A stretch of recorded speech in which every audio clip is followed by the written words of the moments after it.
এটা ঠাইৰ পৰা এটা ঠাইৰ মিটিং বিভিন্ন কৰি আছে বিজেপিৰ যে মেম্বাৰশ্বিপ ৰাইট কোনটো জিলাত বেছি হৈ আছে নহয় সেইটোৰ লগত মোৰ সম্পৰ্ক নাই মই অধ্যক্ষ হোৱাৰ কাৰণে এইবিলাকত মই ভূমিকা লোৱাত প্ৰশ্ন নুঠে ভূমিকা ল'বও নোৱাৰোঁ সেইটো পাৰ্টীৰ কথা গতিকে পাৰ্টীয়ে কৰি আছে গতিকে মই এতিয়া ক'ৰবাত গ'লে কোনোবা আমন্ত্ৰণ জনাব লাগিব গতিকে মই ৰাজনীতিক মিটিঙৰ বাদে সামাজিক যিবোৰ অনুষ্ঠান প্ৰতিষ্ঠান বা কোনোবা বিদ্যালয় মহাবিদ্যালয় বা যিকোনো তেনেকুৱা ধৰণৰ যদি নন পলিটিকেল প্ৰগ্ৰাম থাকে মোক ইনভাইটেশ্যন দিলে মই তাতে যাবলগীয়া হয় কাৰণ মানুহে আশা কৰে আমাৰ পৰা আমি অকণমান মানে তেওঁলোকৰ সভা সমিতিত যোৱাটো বিচাৰে কাৰণে সেইবোৰত যেনেকৈ মই আজি ক'লোঁ কোকৰাঝাৰ আহাৰ মোৰ পাৰপাছটো তেনেকুৱা ধৰণৰ বাকী এইটো দলৰ কাম দলবিলাকে কৰি আছে আৰু দলৰ যিখিনি কাৰ্যকৰ্তা আছে তেওঁলোকে সেইটোৰ কাৰণে লাগি আছে আৰু গতিকে মই ভাবোঁ এইটো নিজৰ নিজৰ কিবা মতে চবে ভালে কৰি থাকিব সদস্যৰ প্ৰতি যেনেধৰণৰ পাৰ্টীয়ে আশা কৰিছিল তেতিয়া এই ধৰণৰ হোৱা নাই বুলি চৰ্চা আহিছে মইতো ইয়াৰ লগত মানে জড়িত নাই কিন্তু যিখিনি ডাটা মই পাই থাকোঁ আহি থাকোঁ সেইমতেতো BTCত মানে কি কয় প্ৰয়োজনতকৈ বেছি মানে কিবা আগবাজি যোৱাটো দেখিছোঁ কিন্তু তাতেতো চবেতো সদস্য নহয়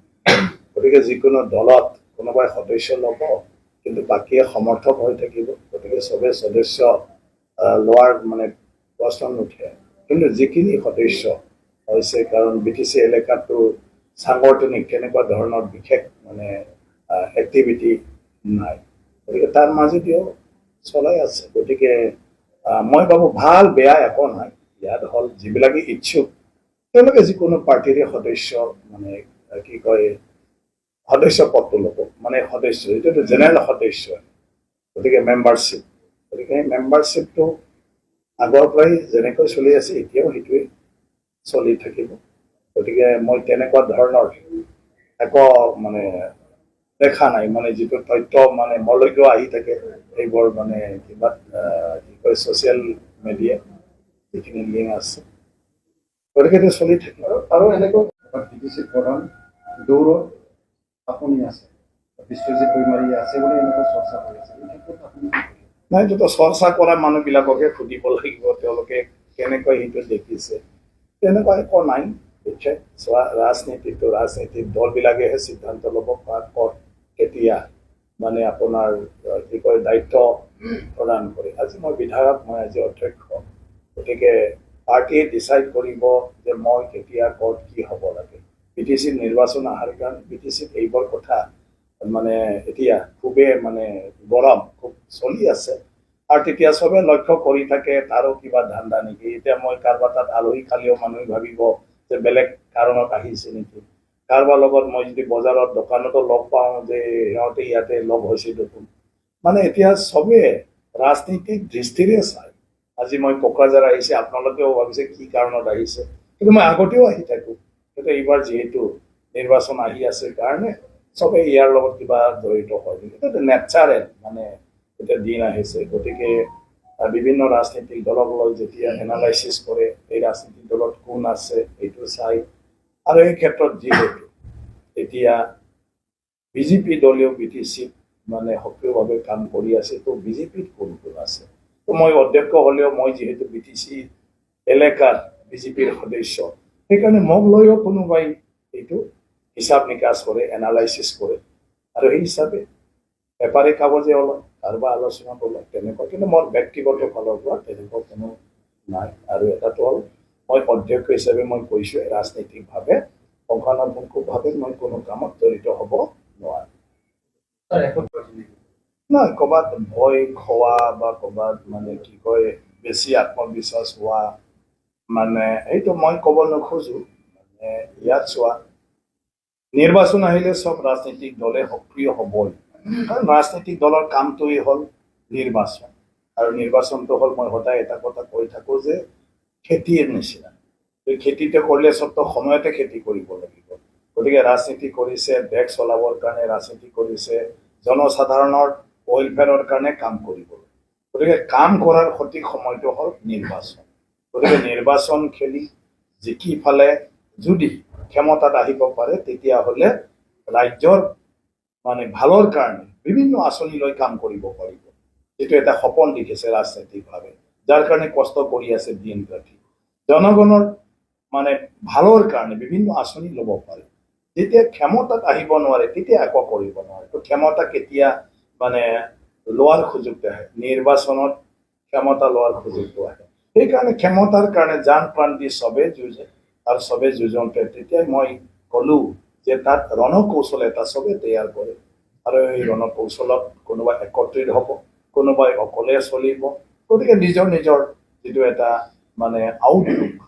যি এটা মানে আপোনাৰ কি কয় দূৰদৰ্শিতা সেইটো লৈ পেলাই চবে কাম কৰিব কিন্তু বৰ্তমানো বিটি চিটিটোৱেই চলি আছে বাকী একো নাই ৰাজনৈতিক দল হিচাপে চবেই বিচাৰে তেওঁৰ পাৰ্টি ক্ষমতালৈ আহক তেওঁৰ পাৰ্টিৰ কেণ্ডিডেট জিকক আৰু কেণ্ডিডেট জিকিব লাগিলে যিমান ৰাজনৈতিক দল আছে সেইবিলাককো চোৱা যায় আৰু এইটো চাই পেলাই নিজে কি ধৰণৰ ভূমিকা ল'ব লাগে গতিকে তেওঁলোকে তেওঁলোকৰ ভূমিকাটো কৰি আছে যেনেকৈ কৰিলে ভাল হয় এতিয়া ভাৰতীয় জনতা পাৰ্টি দলটো মানে মুখ্যমন্ত্ৰী ডাঙৰীয়াই যিটো ঘোষণা কৰিছে এটা আজিৰ কথা নহয় আগৰ পৰাই তেনেকুৱা ধৰণৰ খেলি আহিছে কাৰণ ৰাজনীতিত কিছুমান মানে অসুবিধা থাকে যে আজি গোটেই কাৰ্যকৰ্তাই হাৰক জিকক ইলেকশ্যনটো খেলিব পাব লাগে সেইটো বিচাৰে এটা সময়ত BPF-ত এটা আমাৰ ৰাজনীতিক ইতিহাস আছে যে কংগ্ৰেছক 5টা না 6টা চিট এৰি দিছিলে আৰু তেতিয়া BPF-ৰ কাৰ্যকৰ্তাবিলাকে গোটেই মানে BPF-ৰ অফিচত চেয়াৰ টেবল বন্ধ কৰিছে আৰু বহুত মণ্ডল অফিচবিলাকক ভাঙি পেলাইছিলে আৰু ইয়াৰ পিছত কংগ্ৰেছৰ লগত পুনৰ আলোচনা কৰি এই চিট শ্বেয়াৰিংটো উঠাই ল'বলগীয়া হৈছিল আৰু কংগ্ৰেছ আৰু BPF এলায়েন্স হৈও মানে আপোনাৰ কি কয় ফ্ৰেণ্ডলি ইলেকশ্যন খেলিছিলে বিধানসভাৰ ক্ষেত্ৰতো BPF আৰু কংগ্ৰেছ সদায় ফ্ৰেণ্ডলি খেলিবলগীয়া হৈছিল কাৰণ চিট এৰিবলৈ কোনেও সাজু নহয় এইটোহে প্ৰেক্টিকেল প্ৰব্লেমটো ৰাজনীতিক যিহেতু কষ্ট কৰি আছে গতিকে ৰাজনীতিক মানে ব্যক্তিবিলাকে বিচাৰে যে তেওঁলোকৰ সমষ্টিটো তেওঁলোকৰ পাৰ্টিৰ হৈ ইলেকশ্যন খেলিব পাব লাগে হাৰা জিকাটো পিছৰ কথা গতিকে মুখ্যমন্ত্ৰী ডাঙৰীয়াই সেইটো লৈহে সেই কথাটো কৈছে মই যিখিনি মানে দেখিছোঁ জানিছোঁ গোটেইটো কাক বা টাৰ্গেট কৰি নহয় গতিকে চবৰ লগতে মানে মুখ্যমন্ত্ৰী ডাঙৰীয়াৰ সম্পৰ্ক ভালেই আছে আৰু নিৰ্বাচন আহিলে নিশ্চয় তেতিয়া দেখা পাব যে কোনে কি ধৰণৰ স্থিতি লয় গতিকে নিজৰ নিজৰ পাৰ্টি কাৰ্যকৰ্তাক মানে যদি বুজনি দি ফালে চিটটো যদি বেলেগ পাৰ্টিক এৰি দিব পাৰে সেইটোতো বহুত ভাল কথা যদি ৰাজনীতিক দল হিচাপে মিলিব পাৰে তো আমাৰ দেশখনতো কি সমস্যা আছে যদি সব ৰাজনীতিক দলে এক হ'ব পাৰে তেতিয়াতো কোনো সমস্যাই নাই এটাই আনটোক মানে সমালোচনা কৰাটো বন্ধ হ'ব এটাই আনটোক বাধা দিয়াটো বন্ধ হ'ব গতিকে ভালকৈ কাম কৰিব পাৰিব কিন্তু এক হ'ব নোৱাৰে সমস্যা সেইটোৱেই হয় গণতন্ত্ৰ চবৰে নিজৰ ইচ্ছামতে কাম কৰাৰ এটা ইচ্ছা থাকে গতিকে সেইকাৰণে এতিয়া যিমানে কথা নাপাতক এলায়েন্সত নিৰ্ভৰ কৰিব যে এতিয়া চিট কোনে কিমান নিজৰ কাৰ্যকৰ্তাক বুজাই ফালে আন পাৰ্টিক এৰি দিব পাৰে মেইন মূল কথাটো এতিয়া চিটলি সমষ্টিত বাই ইলেকশ্যন আহি আছে এটা UPPL আৰু BPF-ৰ একত্ৰিত হোৱাটো তাতে এটা আৰম্ভ হ'ব যে এতিয়া UPPL-ক BPF-এ এৰিব পাৰিব না নোৱাৰিব বা মানে UPPL-এ BPF-ক এৰি দিব পাৰিব না নোৱাৰিব যদি নোৱাৰে দুইটা পাৰ্টি ইলেকশ্যন খেলিব দুইটা ইলেকশ্যন মানে পাৰ্টিয়ে সেই ইলেকশ্যনত জিকিবৰ কাৰণে এটাই আনটোক অভিযোগ কৰিব গতিকে ৰাজনীতিত এইটোৱেই চলি থাকে গতিকে মানে ভগৱানে তেওঁলোকক আশীৰ্বাদ দিয়ক এক হ'বলৈ পাৰক কোনোবা এটা পাৰ্টিয়ে মানে তেওঁলোকৰ পাৰ্টি উঠাই ল'ব পাৰিলে মই ভাবোঁ তেওঁলোকৰ একত্ৰীকৰণৰ প্ৰচেষ্টাটো বাস্তৱত সফল হ'ব